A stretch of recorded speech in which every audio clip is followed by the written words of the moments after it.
Hello दोस्त, कैसे हो आप लोग। और आज मैं कंपनी के रिवेन्यू के बारे में बात करूंगा। मतलब कोई भी न्यूज़ आती है तो कंपनी का मान लो कि फर्स्ट क्वार्टर रिजल्ट लिखा होता है, ठीक है। तो उसमें दिखाता है कि रिवेन्यू 2% या 3% ड्रॉप हुआ है या अप हुआ है।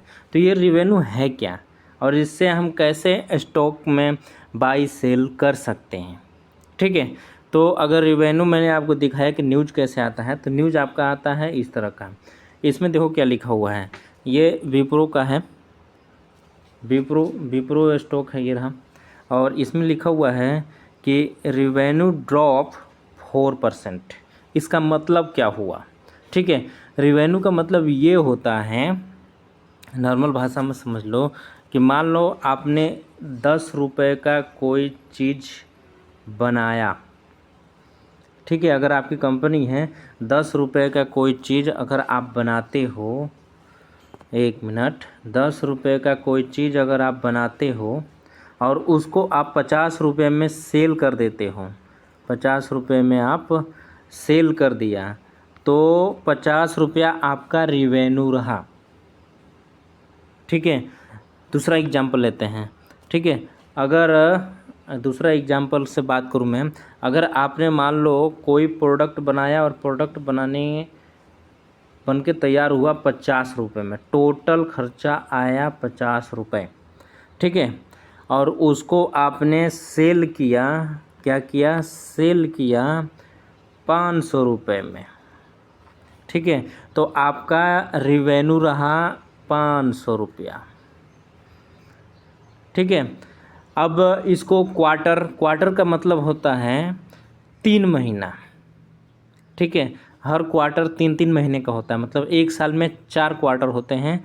और हर कंपनी जैसे विप्रो है, एनटीपीसी है, इन्फोसिस है, ये सबका क्वार्टर रिजल्ट आपको न्यूज़ में दिखता होगा। रिवेन्यू ज़रूर देते होंगे कि रिवेन्यू इतना ड्रॉप हुआ या अप हुआ, इतना परसेंट दिखाता है, ठीक है।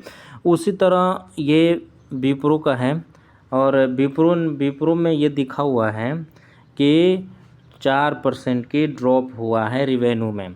मतलब उन्होंने अपना प्रोडक्ट बनाया, जितना भी प्रोडक्ट बनाया, मान लो कि उन्होंने 1,000 करोड़ रुपए का, 1 मिनट, उन्होंने अपना 1,000 करोड़ का, 1,000 करोड़ का कोई प्रोडक्ट बनाया, ठीक है। इतने रुपए का कोई प्रोडक्ट बनाया, लेकिन जब वो सेल करने के लिए गए तो उनको सेलिंग में कम पैसे मिले, या तो उनको 900 करोड़ रुपए मिले होंगे, ठीक है, या उनको 800 करोड़ मिले होंगे, ठीक है। तो उनका रिवेन्यू ड्रॉप हुआ। अब कितना परसेंट ड्रॉप हुआ, ये न्यूज़ में कंपनी जब अपना रिवेन्यू जब सेबी को फाइल करती है, उस टाइम ये दिखाती है कि हमारा रिवेन्यू ड्रॉप है या ऑफ है, ठीक है, अप है या ड्रॉप है, ठीक है। तो उसने दिखाया कि 4% की ड्रॉप मिला है। अब इसमें स्टॉक में क्या होगा, ठीक है। स्टॉक में क्या होगा, स्टॉक में ये होगा कि देखो कितना बढ़िया अप ट्रेंड में चल रहा था, ठीक है। विप्रो का ये मंथली चार्ट है, आपको एक बार दिखा दूँ, ये विप्रो का मंथली चार्ट है। और देखो मंथ वाइज ये अप ट्रेंड चलना चालू हुआ था, और लाइफ टाइम तो नहीं बोलेंगे, लेकिन एक क्रॉस ओवर दिया था इस महीने खूब बढ़िया। लेकिन क्वार्टर रिजल्ट रिवेन्यू अगर सही नहीं आया है तो ये क्या करेगा, इस जोन में फंस जाएगा, ठीक है।